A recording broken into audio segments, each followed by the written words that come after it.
August 1944. The summer heat in eastern France was not merely a temperature, it was a physical weight, a thick, suffocating blanket that smelled of ripening grapes, dry earth, and the metallic tang of approaching death. The sun hung in a pale, cloudless sky, beating down on the dusty white roads that wound through the vineyards of the Saar region. These roads, once the peaceful arteries of commerce and tradition, had become the veins of a dying empire. The German army was no longer an occupying force. It was a retreating animal, wounded, cornered, and increasingly erratic. The Western Front had dissolved into a series of frantic movements, a desperate race toward the safety of the Westwall. Among those caught in this retreating tide was a detachment from the 352nd Infantry Division. These were not the fresh, idealistic boys who had marched into Paris 4 years earlier. These were the survivors of the Atlantic Wall, men who had looked into the maw of the Allied invasion at Normandy and had been retreating ever since. They were covered in a fine, chalky dust that turned their field gray uniforms into a ghostly shade of white. Their eyes were bloodshot from lack of sleep and the constant grit of the road. Their equipment rattled with a hollow, metallic sound, and the soles of their boots were worn thin, clicking rhythmically against the cobblestones of the small villages they passed. The village of Saint-Céneri sat in a hollow between two low hills, a cluster of ancient stone houses with slate roofs that shimmered like fish scales in the afternoon heat. It was a place of shadows and deep, cool cellars. To the retreating Germans, it looked like an oasis. To the people of Saint-Céneri, the arrival of the motorized column at 4 in the afternoon was the fulfillment of a long-dreaded prophecy. The rumble of the Opel Blitz trucks and the sharp, staccato bark of motorcycle engines shattered the heavy silence of the square. Major Kurtz, the commanding officer of the rear guard, climbed out of his Kubelwagen with the stiff, pained movements of a man who had spent too many hours in a cramped seat. He was 52 years old, a veteran of the Great War and the brutal campaigns of the Eastern Front. He had lost a son at Stalingrad, and his faith in victory somewhere outside of Cannes. He looked at the village square, at the closed shutters and the empty fountain, and he saw only a tactical position. He needed a place for his men to rest for 12 hours before the final push toward the border.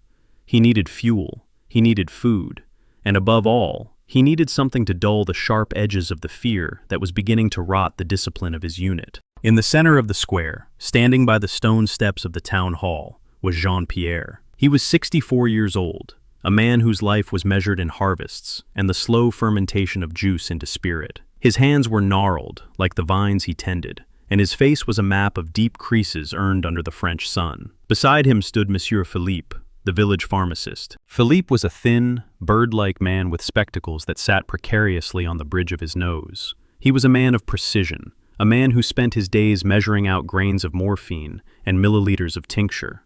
Together, they represented the twin pillars of the village, the spirit and the science. The interaction was brief and cold. Major Kurtz did not ask, he demanded. He wanted the keys to the largest buildings. He wanted 20 kilograms of bread, and he wanted wine.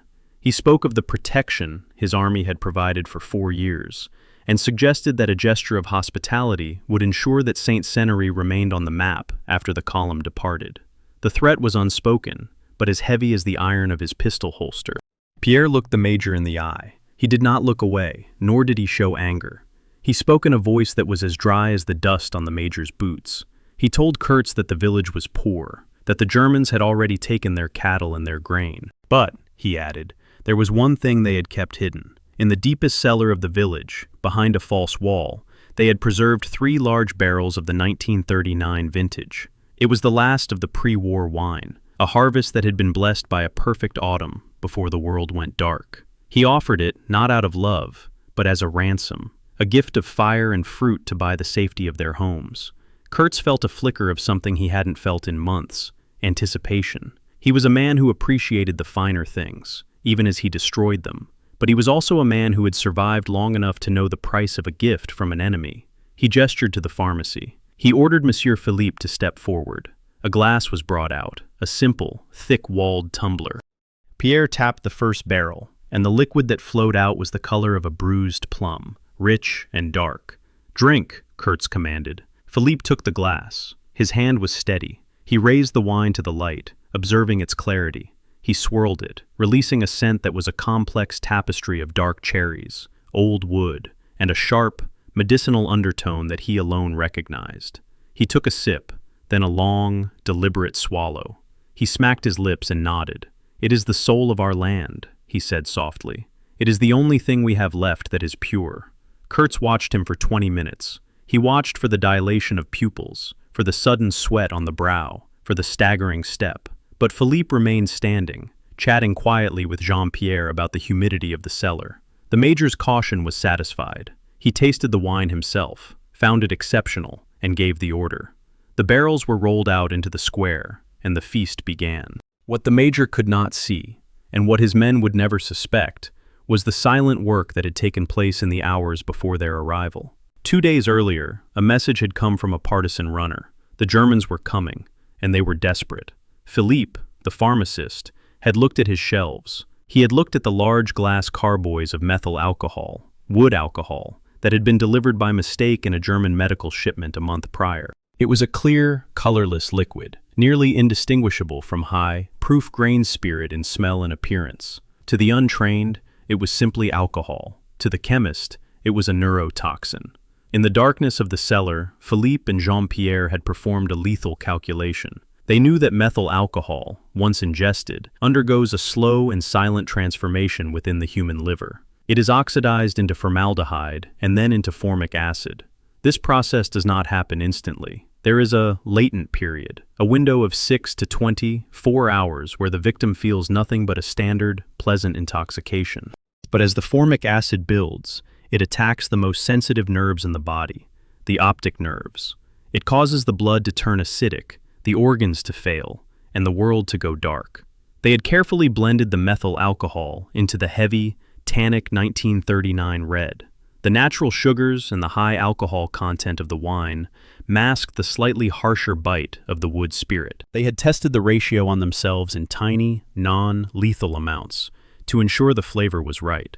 Philippe had taken the tasting shot in front of the major, knowing he had already prepared a countermeasure of pure ethanol, a strong brandy he had consumed minutes before the meeting, which he knew would temporarily slow the metabolism of the poison. It was a gamble of life and death, a chemical chess game played in the shadow of a Nazi division.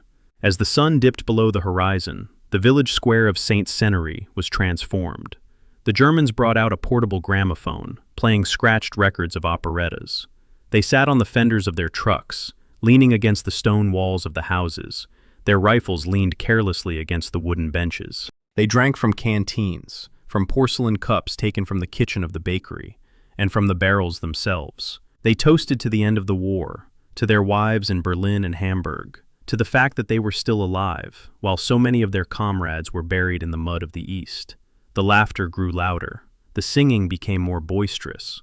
For these men, the wine was more than a drink. It was an escape. It washed away the memory of the burning villages and the screams of the dying. They felt a sense of camaraderie with the silent villagers who watched them from the windows. They thought they had found a pocket of the old world, a place where the rules of war had been suspended for a night. Stéphane, a 19-year-old driver who had never seen the ocean before Normandy, sat on the edge of the fountain. He was drinking a cup of the 1939 and talking to his friend about his plans for after the war. He wanted to be an architect. He wanted to build things that would last for centuries, like the houses in this village. He felt a pleasant warmth spreading through his chest. He felt invincible. He did not know that at that very moment, the molecules of formic acid were already beginning to bond with the enzymes in his blood, beginning the slow, irreversible destruction of his sight. By midnight, the square was silent again. The 3 barrels were nearly empty. Major Kurtz was in the mayor's office. His face was a mask of pain and fear. Major Kurtz was in the mayor's office, his head resting on his arms on the desk, an empty bottle of the vintage by his side. The village of Saint-Céneri held its breath. Jean-Pierre and Philippe sat in the darkness of the pharmacy, watching the hands of the clock. They knew the chemistry of their gift. They knew that the dawn would bring a different kind of light. The first sound was not a scream, but a whimper. It came at 4:15 in the morning. Stéphane, the boy who wanted to be an architect, woke up because of a sharp, stabbing pain in his abdomen. He tried to sit up, but his head spun. He rubbed his eyes, thinking they were gummed shut with sleep. He opened them wide, looking for the moonlight, looking for the stars, but there was nothing.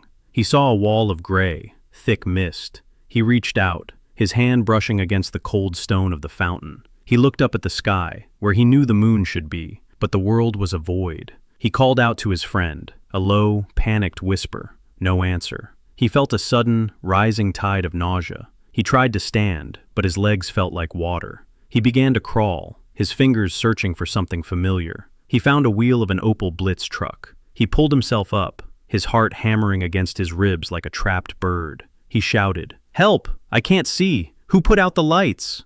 His voice was the spark that set the square on fire. All across Saint-Céneri, the 352nd Infantry Division was waking up to a nightmare.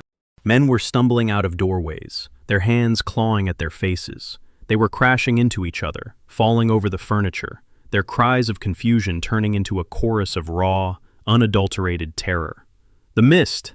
The mist is everywhere!" one corporal shouted, even as the sun began to peek over the eastern hills, bathing the village in a golden, mocking light.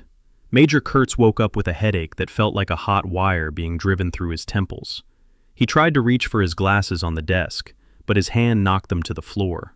He leaned down to pick them up, and the world tilted. He saw only blurred, shifting shapes of gray and white.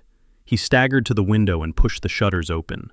He heard the chaos in the square. He heard the screams. He looked out at his command, at the unit he had led across half of Europe, and he saw only ghosts. He could see the brightness of the sun, but it was a flat, featureless glare. He realized with a sickening jolt that he could no longer see the details of the houses or the faces of his men. He looked at his hands, and they were mere shadows. He tried to shout an order, but he began to retch, the acidic bile burning his throat. He realized then that it hadn't been a ransom. It had been a trap. By 6 in the morning, the division was a wreckage of humanity. Nearly 400 men were in various stages of methyl alcohol poisoning. Some were completely blind, their eyes staring wide and vacant at a world they would never see again. Others were in the throes of respiratory failure, their lungs struggling to process the oxygen as their blood pH dropped to lethal levels. The discipline of the German army, the iron resolve that had conquered continents, had been dissolved by a few liters of wood spirit and the patience of a winemaker. The soldiers were no longer soldiers. They were victims of a silent, invisible enemy. They could not find their weapons. They could not start their engines. They could not even find the way out of the village square. They were trapped in a prison of their own making, a prison built of 1939 grapes and French defiance. When the lead scouts of the American 4th Armored Division reached the outskirts of Saint-Céneri at 8:30 that morning, they were prepared for a brutal street fight. They had received intelligence that a reinforced rear guard was holding the town to cover the retreat of the main body. They moved cautiously, their M4 Sherman tanks rumbling slowly down the narrow road, their infantrymen hugging the stone walls, rifles at the ready. Lieutenant Miller, the officer in charge of the point element, peered through his binoculars at the village square. He stopped, his hand signaling for the column to halt. He rubbed his eyes and looked again. "What the hell is going on down there?" he whispered to his sergeant. They did not find a defense. They found a hospital that looked like a morgue. Miller walked into the square, his boots crunching on the glass of the broken wine bottles. He saw men in gray uniforms sitting on the ground, rocking back and forth, their hands over their eyes. He saw others wandering aimlessly, calling out names of people who did not answer. He saw the major sitting on the steps of the town hall, his head in his hands, his pistol lying on the stone beside him, untouched. Miller approached the major, his rifle lowered. He spoke in German, asking for the commanding officer. Kurtz did not look up. He couldn't. He simply waved a hand toward the barrels in the center of the square. "The wine," he croaked, his voice a dry, rattling sound. The wine was beautiful. The Americans found Jean-Pierre and Monsieur Philippe in the pharmacy. They were sitting at a small table, drinking coffee from tin cups. They did not look like heroes, and they did not look like killers. They looked like men who had finished a long, difficult day of work. Philippe stood up and handed Miller a small, handwritten note in English. It was a chemical analysis of the vintage, and a list of the symptoms the Americans could expect to see in the prisoners. The official report of the capture of Saint-Céneri was a masterpiece of military brevity. It noted that the 352nd Infantry Division's rear guard had been incapacitated by non-traditional means, and that 384 prisoners had been taken without a single American shot being fired. It mentioned a logistical failure in the German supply chain regarding their rations. But the story of the wine and fire trap lived on in the letters of the American soldiers who witnessed the aftermath. They wrote home about the blind division and the village that had defeated a Nazi unit with nothing but hospitality. They spoke of the strange, cold dignity of the French winemaker and the pharmacist who had looked at the power of the Third Reich and decided that the best way to destroy it was to let it consume itself. In the weeks that followed, the German prisoners were processed through medical channels. Some regained a portion of their sight, but most remained permanently disabled, the optic nerves scorched beyond repair. For Stefan, the boy who wanted to be an architect, the war ended in a hospital in England, where he learned to navigate a world of textures and sounds instead of lines and light. He never built his cathedrals, but he lived to see the end of the war. Pierre and Philippe remained in Saint-Céneri for the rest of their lives. They were never decorated by the French government, and they never asked for recognition. To them, the act was a necessity, a grim calculation made in a world where the standard rules of morality had been burned away by the fires of occupation. They had seen their neighbors deported, their children hungry, and their land desecrated. They had responded with the only weapon they had, the fruit of their soil. Every year, on the 17th of August, the village of Saint-Céneri holds a small, private dinner. There are no speeches and no parades. They open a bottle of wine, usually a recent vintage, and they toast to the memory of the 1939 harvest. They remember the night the wine was fire, and the morning the fire went out. They remember that resistance is not always about the size of the explosion, but about the depth of the conviction. They remember that even in the darkest hours of history, a small group of people can change the outcome of a war, if they are willing to use the tools at their feet and the knowledge in their heads. The story of Saint-Céneri is a reminder that the hidden stories of World War II are often the most profound. They are the stories of ordinary people who found themselves in extraordinary circumstances and chose to act.